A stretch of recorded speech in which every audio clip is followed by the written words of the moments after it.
এমন মানুষকে কখনো হারিয়ে যেতে দিও না, যে তোমার সেই সময় কাছে ছিল যখন তোমার সব থেকে কাউকে বেশি প্রয়োজন ছিল, যখন তোমার প্রতিটি আপন মানুষ দূরে ঠেলে দিয়েছে, যখন তুমি তোমার প্রতিটি মানুষের কাছে অবহেলার পাত্র, তখন একমাত্র সেই ব্যক্তিটি তোমার হাতটি ধরেছিল। তাই বলছি, সেই মানুষটিকে কখনো ছেড়ো না, যে তোমাকে সাহায্য করার জন্য নিজের সবটা দিয়েছে।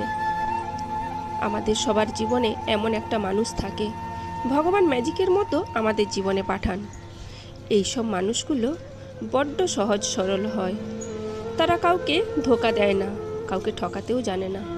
এমন মানুষ পেলে একটু আগলে রেখো, কখনো কষ্ট দিও না, তাকে একটু বোঝার চেষ্টা করো, দেখবে সে তোমাকে কোনোদিনও কষ্ট দেবে না আর ছেড়েও যাবে না।